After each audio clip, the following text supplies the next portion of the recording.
안녕하세요. 재경입니다. 오늘 추명가 16번째 구절 공부해 보겠습니다. 한번 읽어 볼게요. 인수성이 봉형하니 기모불구 신음이요. 그런 일이 없게 되면 일찍 모친 흉사한다. 내용만 보면 조금 무시무시한데요. 자세히 한번 살펴보겠습니다.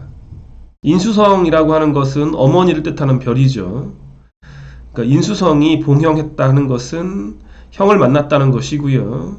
그러면 어떤 일이 벌어지느냐? 기모불구 신음이다.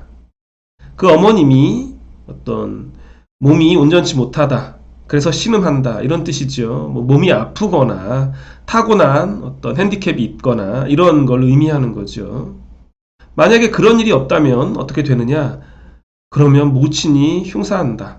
흉하게 돌아가신다. 이런 뜻이지요. 말만 보면 참 무섭지만 실제로는 그렇지 않으니까 너무 걱정하지 마시고요. 그 자세한 내용은 천천히 살펴보겠습니다. 형이란 무엇인가에 대해서 한번 살펴볼게요. 형은 형벌할 때 형자고요. 이제 형은 12지지가 자축인묘 진사오미 신유술에 있잖아요. 그 중에서 자기 자신을 포함해서 앞뒤로 네 번째 글자가 형이나 파에 해당되거든요. 이제 말은 좀 어려운데 작동하는 거 보면 금방 이해하실 거예요. 만약에 내가 인이다. 그러면 인이 앞으로 나 포함해서 네 글자 인, 묘, 진, 사 이렇게 가면요. 요 사라는 글자와 인이라는 글자 요거는 이제 형을 하거든요. 그리고 사라는 글자가 있다면 사를 중심으로 숫자를 헤아려 보면은 사, 오, 미, 신 1, 2, 3, 4 요 글자가 서로 형합니다. 그러니까 1과 4 나를 1이라고 하고 나 포함 하나 둘 셋 네 번째 글자와 형한다는 겁니다. 만약에 자라고 한다면요. 자는 자, 축, 인, 묘 이렇게 해서 네 번째 글자가 묘잖아요. 그래서 자와 묘는 형이에요. 그리고 예를 들면 술이라는 글자로 보면 뒤로 한번 가볼까요? 술, 유, 신, 미 그러면 술과 미는 형하고요. 이렇게 사라는 글자는 형과 파하고 관련이 있어요. 오늘은 이제 형을 공부하는 거고요. 자, 대표적인 형은 요 축술미 사명 그리고 인사신 사명 그리고 자묘형 요런 게 이제 대표적인 형입니다. 이 밖에도 같은 글자가 중첩되는 자자, 오오, 묘묘, 유유 같은 자형도 있어요. 그런데 자형은 약간 다른 논리입니다. 그래서 여기서는 설명드리지 않겠습니다. 축술미 사명살이 있는데요. 이 축술미 가운데서 두 글자씩 있으면 이제 형이 되는 거예요. 축과 술이 있으면 축술형이죠. 그리고 술과 미가 함께 있으면 술미형이고요. 근데 이 세 개가 함께 있으면 작용력은 더 커져요. 축술미 사명이 되는 거죠. 그리고 인사신 같은 경우에는 인과 사가 함께 있으면 인사형, 사와 신이 함께 있으면 사신형 이렇게 보는 거고 세 개가 함께 있으면 인사신 사명살이 움직였다고 합니다. 작용력은 훨씬 더 커지는 거고요. 그런데 이 축술미 사명은 주로 자연재해 같은 거를 의미해요.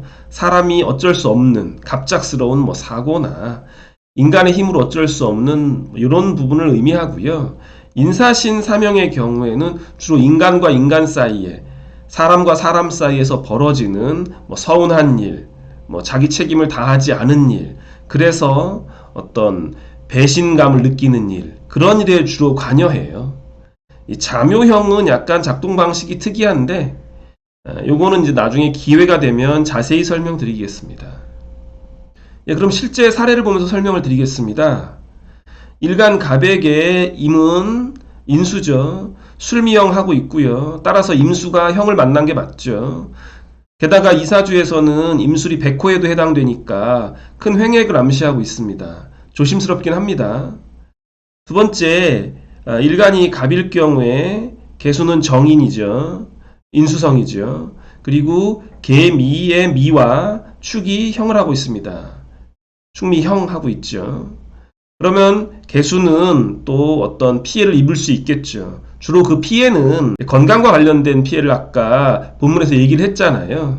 그것은 이제 축술 및 사명살이 주로 자연재해, 인간이 어쩔 수 없는 횡액을 의미하기 때문에 그런 거예요. 이번에는 뭐 자묘형을 한번 예를 들어볼까요? 갑일간이고요. 자라는 글자는 정인이니까 모친을 말할 수 있고 형을 당하고 있죠.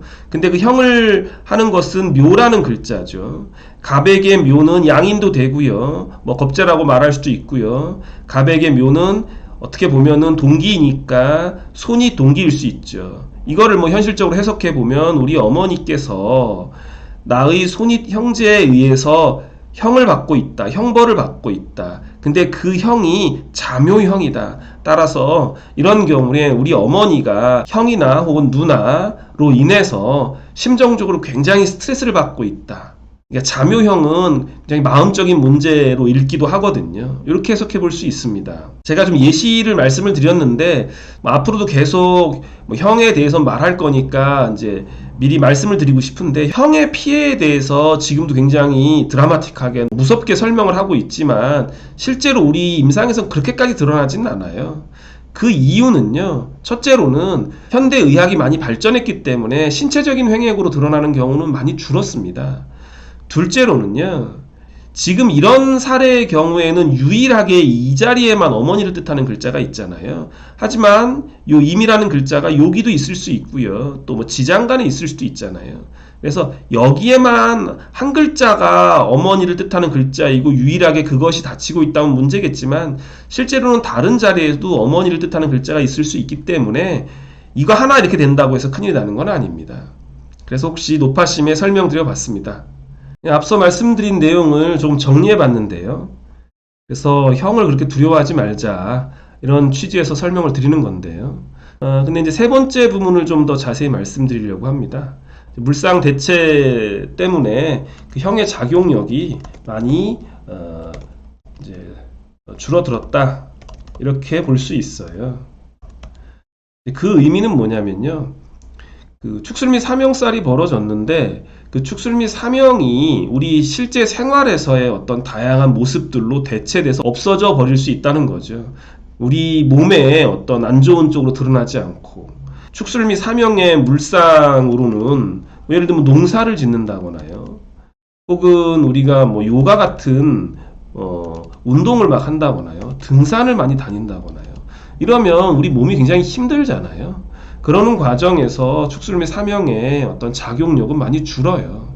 그리고 최근에는 어떤 미용 시술이라든가 병원 같은 데 가보면 뭐 물리치료를 받는다거나 물상 대체를 통해서 많이 해소됩니다. 그래서 지금 원문에 나와 있는 것처럼 축술 및 사명이 있으면 반드시 엄마가 뭐 큰일이 벌어진다, 돌아가실 때도 힘들게 돌아가신다, 이런 얘기는 너무 걱정하지 않으셔도 됩니다.